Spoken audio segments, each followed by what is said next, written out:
Hello, नमस्कार. आज आपण या लाईव्ह सेशनमधून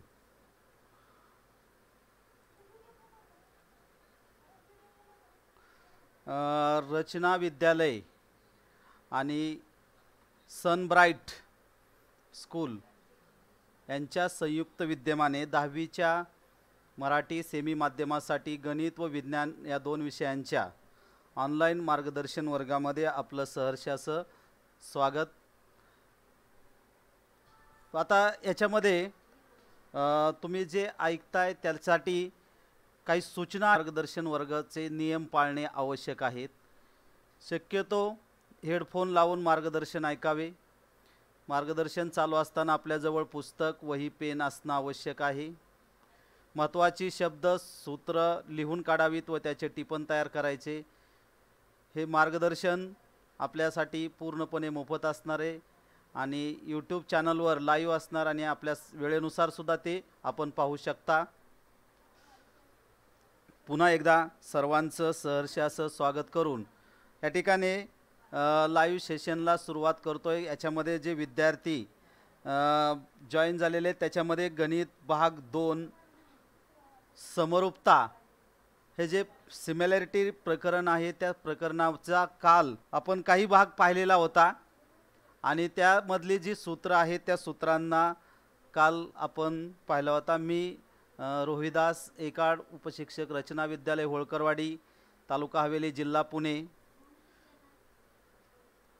तर समरूपता, आता समरूपता प्रकरण पाहिलं, त्याची उदाहरणं पाहिली आणि 4 गुणधर्म आपण अभ्यासले.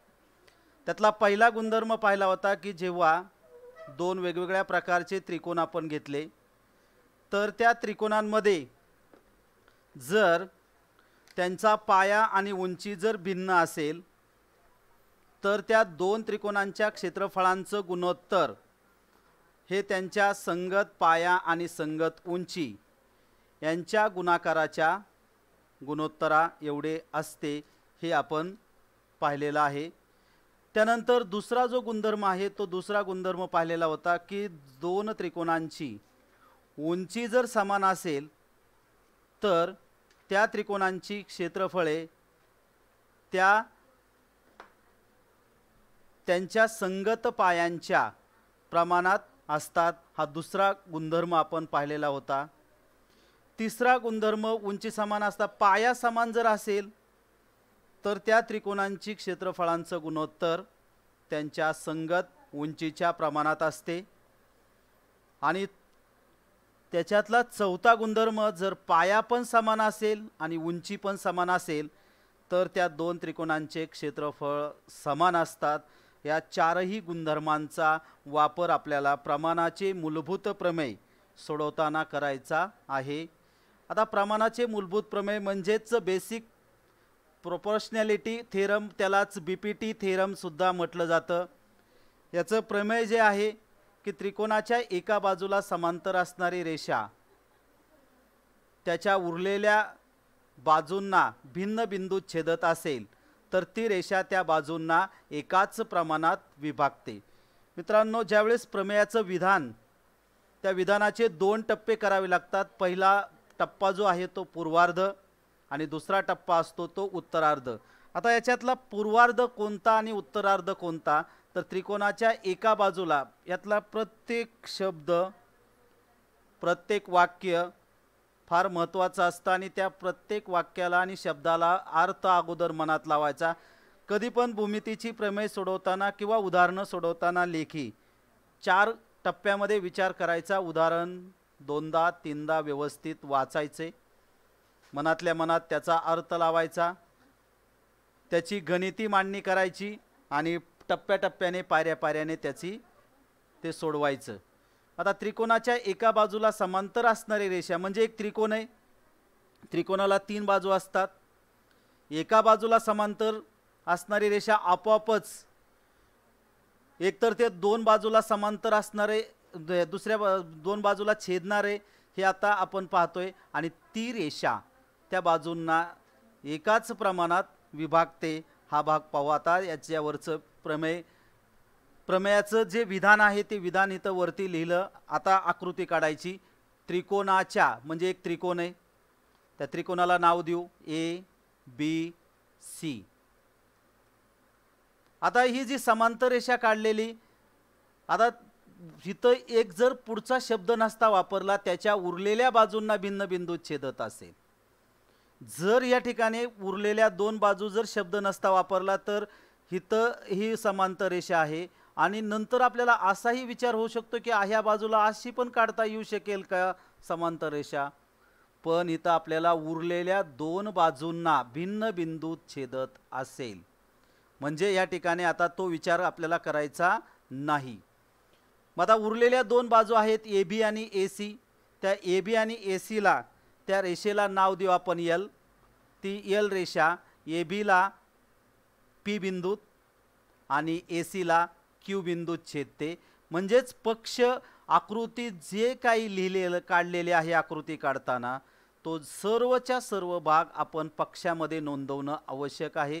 म्हणून पक्ष लिहिताना त्रिकोण ए बी सी मध्ये रेषा एल समांतर कुणाला, रेघ बी सी म्हणजेच बाजू बी सीला, आणि रेषा एल ही बाजू ए बीला पी बिंदूमध्ये, हा पी बिंदू, आणि बाजू ए सीला क्यू मध्ये, तर या ठिकाणी हा क्यू बिंदू आणि पी बिंदूमध्ये छेदलेली आहे.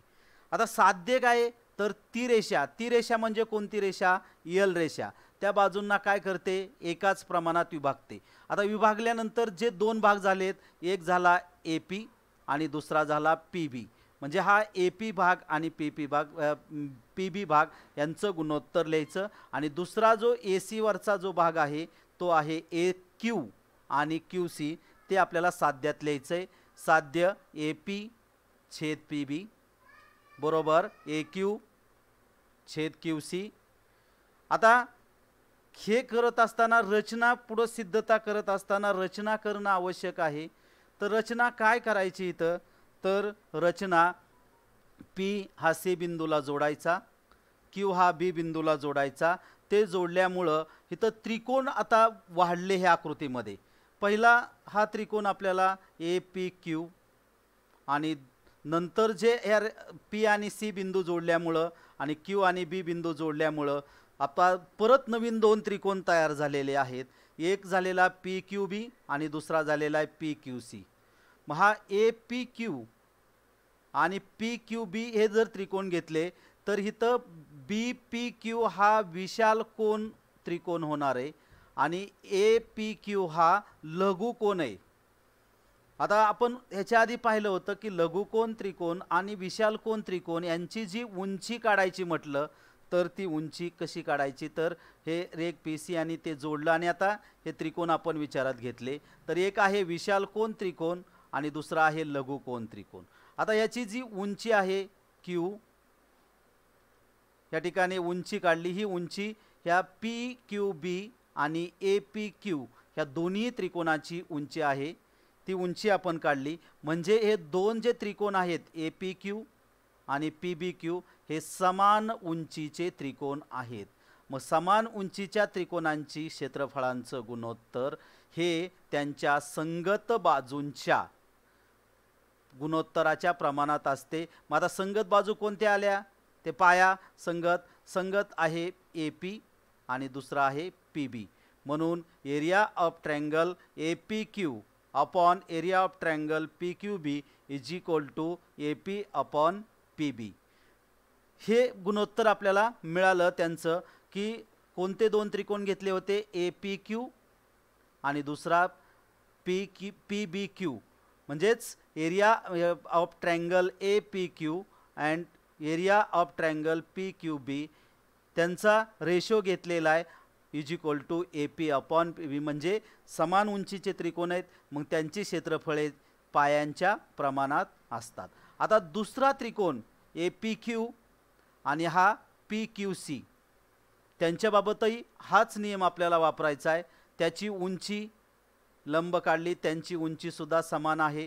म्हणून ए पी क्यू हा ए पी क्यू आणि पी क्यू सी समान उंचीचे त्रिकोण आहेत.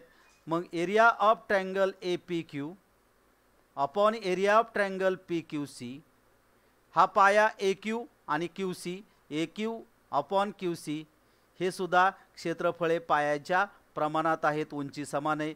मग आता दोन जे ट्रायंगल आता नवीन आपण काढलेले पी क्यू बी आणि दुसरा ट्रायंगल पी क्यू सी, ह्या दोन्ही त्रिकोण जे आहेत ते दोन्ही त्रिकोण हे एल रेषा समांतर आहे आणि बी सी समांतर एल, त्याच्यामुळं त्यांचा जो पाया आहे पाया पी क्यू हा एकच आहे आणि ह्याची जी उंची आहे ती उंची अशी लंब काढता येते आपल्याला, म्हणजे हे उंची पण दोघांची सारखीच आहे.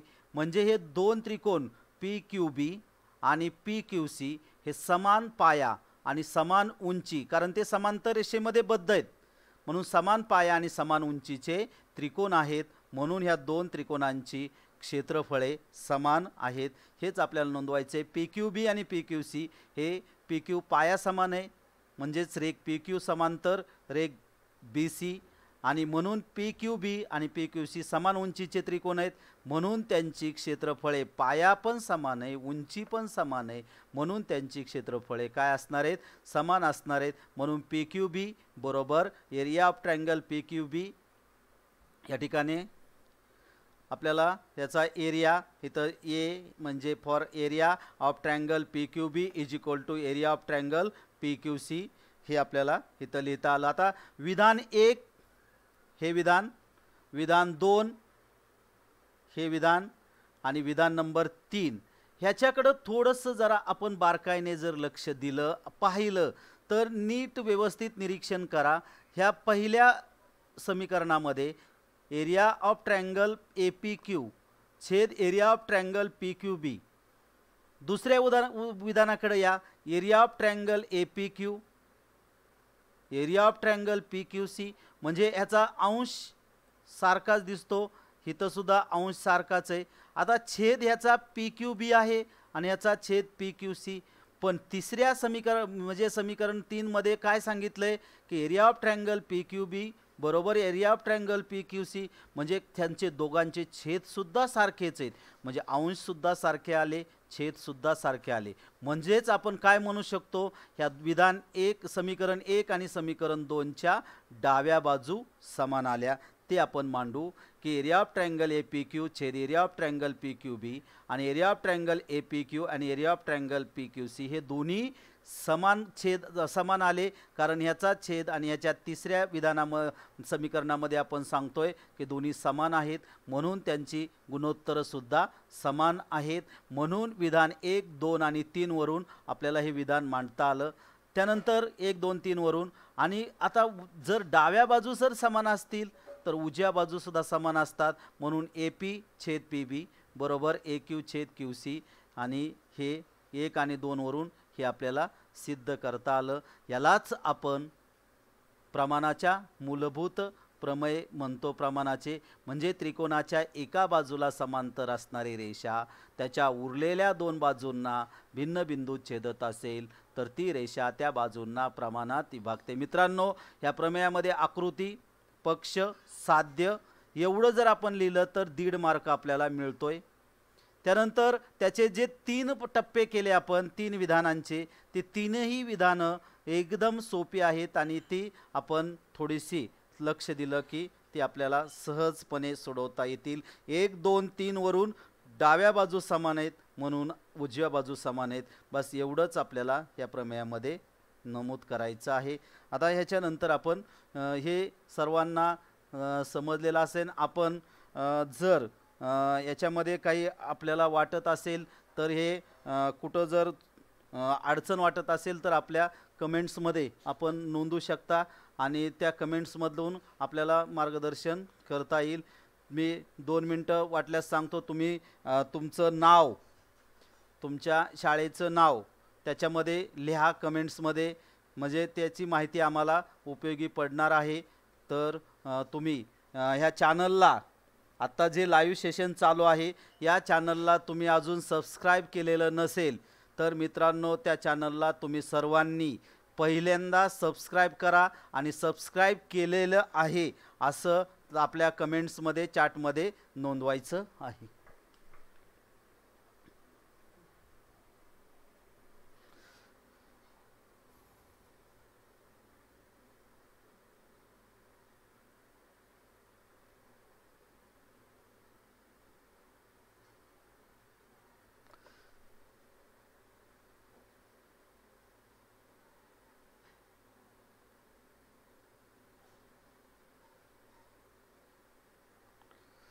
जर तुम्ही आता ते नोंदवताय,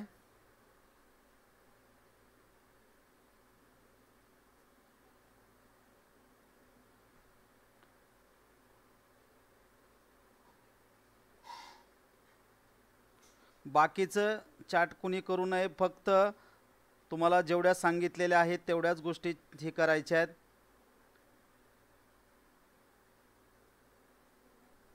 तर पुढचा भाग आपण पाहणार आहे, प्रमाणाच्या मूलभूत प्रमेयाचा व्यत्यास, कॉन्व्हर्स ऑफ बीपीटी.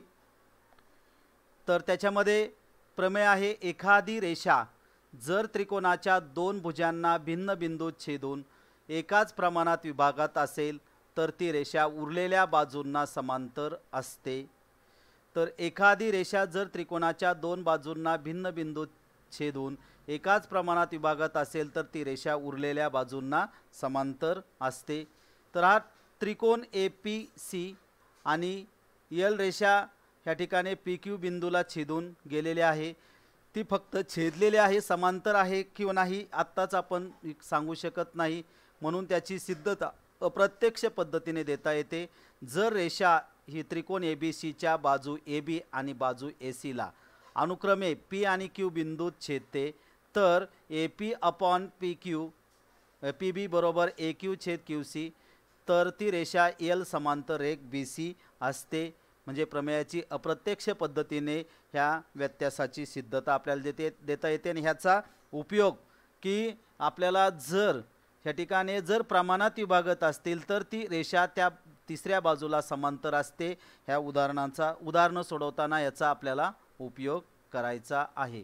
आता एक कृती दिलेली आहे, ती कृती आपण प्रत्यक्षात वही पेन घेऊन आज ती पूर्ण करायची आहे. एक त्रिकोण आहे ABC, नीट व्यवस्थित लक्ष द्या. त्रिकोण ABC, त्रिकोण ABC हा कोणताही एक त्रिकोण काढायचा आहे. त्याचा कोन दुभाजक म्हणजेच किरण BD हा काढला आणि तो किरण BD काढल्यामुळं कोन B चे दोन भाग झालेले, तिथं दोन्ही कोन ABD आणि DBC हे एकरूप कोन असणारे, हा कोन एकरूप, म्हणून तो दुभागल्यामुळे AC ला जिथं छेदतो त्याला D नाव द्या. पुढं आपल्याला त्याच्या ज्या बाजू आहेत, कोणताही त्रिकोण आपल्याला मापन घेतली नव्हती आपण, फक्त कोन दुभाजक काढताना तो कंपासच्या साहाय्याने तो कोन दुभाजक व्यवस्थित काढायचा आहे. बाजू आता मोजायच्या आहेत. AB ची लांबी मोजून लिहा, BC ची बाजूची लांबी मोजून लिहायची, AD ची लांबी मोजून लिहायची, DC ची लांबी मोजून लिहायची सेंटीमीटरमध्ये. आणि नंतर आता पुढं त्यांचं गुणोत्तर आपल्याला लिहायचं आहे की AB छेद BC आणि AD छेद DC. म्हणजे नीट लक्ष द्या, AB छेद BC हे गुणोत्तर लिहायचं आहे, AD छेद DC हे गुणोत्तर लिहायचं आहे. आता हे जे दोन्ही गुणोत्तर आहेत AB छेद BC आणि AB छेद BC आणि इथं AD छेद DC घ्यायचे आपल्याला, AD छेद DC. तर ही गुणोत्तर काढायचे आहेत. लक्ष द्या, AB छेद BC आणि दुसरं गुणोत्तर काढायचे AD छेद DC. ही दोन गुणोत्तर काढायचे आहेत आणि त्या गुणोत्तराच्या किमती काय येतात ते आपल्याला पाहायचे. तर या दोन्ही गुणोत्तर ज्यावेळेस आपण काढणार आहे तर ती गुणोत्तर सारखे आहेत हे अनुभव आपल्याला मिळणार आहे. याच त्रिकोणाचे इतर कोन दुभागा आणि त्यांची सुद्धा गुणोत्तर काढा, ती सर्व गुणोत्तर आपल्याला समान आल्याचं दिसून येईल. त्यामुळं हे समानता आपल्याला पुढे जाऊन ह्या कृतीवरून पुढचं एक महत्त्वाचं प्रमेय आपल्याला पाहायचं आहे आज, आणि ते प्रमेय आहे कोन दुभाजकाचे प्रमेय.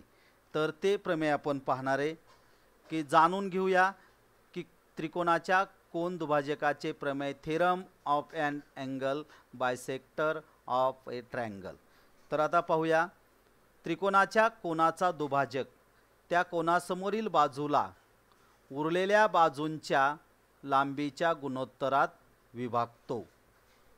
प्रमेय पुन्हा एकदा मी सांगतोय, त्रिकोणाच्या कोनाचा दुभाजक त्या कोनासमोरील बाजूला उरलेल्या बाजूंच्या लांबींच्या गुणोत्तरात विभागतो। प्रमेय वाचलंय आपण एकदा दोनदा। आता त्रिकोण काढला, त्रिकोण ए बी सी, हा कोन दुभाजक आहे ए सी ई। कोन दुभाजकामुळं ए सी बी चे दोन कोन झाले, हा कोन आणि हा कोन एकरूप असणार आहेत। म्हणजेच आकृतीमध्ये जी काही माहिती काढलेली ती माहिती या प्रमेयामध्ये दोन भाग आपण केलेले आहेत। त्रिकोणाच्या कोनाचा दुभाजक त्या कोनासमोरील बाजूला, कोनासमोरची बाजू आहे ए बी आणि त्या बाजूला म्हणजे बाजूंच्या लांबींच्या गुणोत्तरात विभागतो। पक्ष लिहिला त्रिकोण ए बी सी, ए बी सीच्या सी चा दुभाजक रेख ए बी ला बिंदू ई मध्ये तो छेदतो। म्हणून साध्य आपल्याला लिहायचंय, तर ए बी छेद इथं ए ई छेद म्हणजे हा रेषाखंड ए ई छेद ई बी बरोबर सी ए छेद सी बी, सी ए छेद सी बी हे घ्यायचं आहे। ए ई घ्यायचं आहे, हा ए ई छेद ई बी बरोबर सी ए छेद सी बी। आता हा सी ई ला समांतर एक रेषा काढायची, ती बी मधून जाईल। आता हा ए सी पण आपल्याला वाढवायचा आहे, तर ए सी वासा वाढवायचा की हा बी मधून वाढवलेला रेषाखंड आणि ह्या ठिकाणी ए सी मधून पुढे वाढवलेला किरण ह्या ज्या ठिकाणी छेदतील त्या छेदनबिंदूला आपल्याला डी नाव द्यायचे। मग आता त्रिकोण ह्या ठिकाणी ही सी ई समांतर डी बी झालेले आहे, म्हणजे रचना बिंदू बी मधून किरण सी ला समांतर रेषा काढली, ती वाढवल्यानंतर ए सी ला डी मध्ये छेदते, हे पाहिलं आपण। आता आपण पुढे पाहणार आहे सिद्धता, किरण सी ई समांतर किरण म्हणजे किरण बी डी रेषा व रेषा ए डी। आता ए डी जी रेषा आहे, ए डी रेषा ही सुद्धा ह्या ठिकाणी आपण जर पाठीमागं अशाच पद्धतीने वाढवलं तर ही त्यांची छेदिका होणार आहे। आपण गेल्या वर्षी 8वीला पण आणि 9वीला पण 3 समांतर रेषांचे गुणधर्म अभ्यासलेले आहेत। तर 3 समांतर रेषांमध्ये जेव्हा 2 समांतर रेषांना एक छेदिका छेदते त्यावेळेस त्या छेदिकेमुळे झालेले संगत कोन एकरूप असतात। मग मित्रांनो हे लक्ष द्या, ए सी ई हा कोन आणि सी डी बी हा कोन हे दोन्ही संगत कोन असणार आहेत आणि संगत कोन हे एकरूप असतात। आपल्याला तेच या ठिकाणी मांडायचं आहे की कोन ए सी ई हा कोन आणि एकरूप कोन सी डी बी हे संगत कोन आहेत आणि संगत कोन एकरूप असतात। आता ह्यांना बी आणि सी बिंदूमधून जाणारी जी रेषा आहे ती रेषा आता दुसरी छेदिका आपण काढली। आता पहिले छेदिकेवरचे संगत कोन घेतले, आता ह्या दुसरी सी आणि बी बिंदूतून जाणारी जर रेषा आपण काढली तर त्याच्यामुळं ही ज्या 2 समांतर रेषा आहेत त्या समांतर रेषांना ई सी बी हा कोन आणि सी बी डी हा कोन दोन्ही व्युत्क्रम कोन हे सुद्धा एकरूप असतात। हा गुणधर्म आपण पाहिलेला आहे। म्हणून आता बी सी छेदिका घेऊन बी सी छेदिका घेतली तर कोन ई सी बी एकरूप कोन सी बी डी व्युत्क्रम कोन हे या ठिकाणी आपल्याला एकरूप झाल्याचे दिसतात। आता मित्रांनो लक्ष द्या, कोन दुभाजकामुळं हा कोन मी तर दाखवतोय माऊस फिरून, तर हा कोन दुभाजकामुळे झालेले कोन एकरूप आहेत। हा कोन आणि हा कोन संगत कोन आहेत ते एकरूप झाले। त्यानंतर हा कोन आणि हा कोन हे व्युत्क्रम कोन एकरूप आहेत, म्हणजे लक्ष द्या, हा कोन ह्या कोनाशी एकरूप आहे, हा कोन ह्या कोनाशी एकरूप आहे, हा कोन ह्या कोनाशी एकरूप आहे। म्हणजेच ह्या ठिकाणचे सी डी बी आणि सी बी डी हे दोन्हीही कोन पहा, हे दोन्ही कोन मी तर खुणा करतोय, हे दोन्ही कोण एकरूप आले आणि एकरूप कोणासमोरच्या बाजू एकरूप असतात म्हणून आपल्याला पुढं म्हणता येणार आहे की सी डी ही बाजू आणि सी बी ही बाजू दोन्हीसुद्धा एकरूप असणार आहे. ते आपण पुढं पाहू. तर सी ई एकरूप कोण ई सी बी पक्ष आणि सी बी डी हा सी बी डी आणि सी डी बी सी दोन्ही विधान एकरूप झालेले आहेत म्हणून त्रिकोण सी बी डी मध्ये आता हे बाजू सारख्याच ह्याने दाखवलेल्या भुजा आहेत ते एकरूप बाजू झाल्या कारण एकरूप कोणासमोरच्या बाजू एकरूप असतात. मग आता आपण बाजू सी बी ही जी बाजू सी बी आहे आणि बाजू सी डी एकरूप कोणासमोरच्या बाजू झाल्या ते एकरूप असतात. मग सी बी बरोबर सी डी विधान नंबर 4 मिळाला आपल्याला. मग आता ए बी डी हा ए बी डी मोठा त्रिकोण घ्यायचा ए बी डी मध्ये सी ई समांतर बाजू बी डी ही आता समांतर रेषा अशीच वाढवली आपण तर रचना केलेली आहे ही रेषा. आता दोन्ही समांतर रेषा झाल्या आणि त्यांची जर आपण पाहिलं की इथं हा त्रिकोण घेतला प्रमाणाचे मूलभूत प्रमेय आपल्याला वापरायचं आहे. म्हणजेच काय येणार आहे की एका त्रिकोणाला ही डी बी बाजूला ही सी ई समांतर आहे म्हणजे प्रमाणाच्या मूलभूत प्रमेयानुसार ए सी छेद सी डी बरोबर ए ई छेद ए बी म्हणून ए ई छेद ए बी बरोबर ए सी छेद सी डी प्रमाणाच्या मूलभूत प्रमेयानुसार म्हणून ए ई छेद ए बी बरोबर ए सी छेद सी बी विधान 4 आणि 5 वरून हे आपल्याला सिद्ध करता आलं. यालाच आपण कोन दुभाजकाचे प्रमेय म्हणतो. म्हणजे कोन दुभाजकाच्या प्रमेयाची सिद्धता आपण पाहिली की त्याच्यामध्ये कोन समांतर रेषा कशा घ्यायच्या त्याचं आपल्याला याच्यामधून पाहिलं. आता पुढं जाऊन महत्त्वाचं अजून एक आपल्याला प्रमेय आहे. ह्याच प्रकरणामध्ये 3 समांतर रेषा व त्यांच्या छेदिका यांचा गुणधर्म म्हणजेच property of 3 parallel lines and their transversal. आता याच्यामध्ये नेमकं काय आपण पाहायचे तर कृती एक दिलेली 3 समांतर रेषा काढायच्या आहेत. ही रचना कृती आपण करायची 1 2 आणि 3 समांतर रेषा त्यांना आपण एल एम एन नावं दिली. त्यांच्या ज्या छेदिका आहेत त्या छेदिकांना T1 आणि T2 नावं दिली. त्या 2 छेदिकेमुळे आंतर जिथं छेद झालेले आहेत तर छेदिकेवरचे आंतरछेद ए बी T1 वरील आणि T2 वरील आंतरछेद झालेले ए बी आणि बी सी आणि याच्यावरचे आंतरछेद आहेत पी क्यू आणि क्यू आर. हा ए बी आणि बी सी इकडचा पी क्यू आणि क्यू आर म्हणजेच ए बी छेद बी सी बरोबर पी क्यू छेद क्यू आर हे आपल्याला मांडता येईल. ए बी छेद बी सी बरोबर व पी क्यू छेद क्यू सी.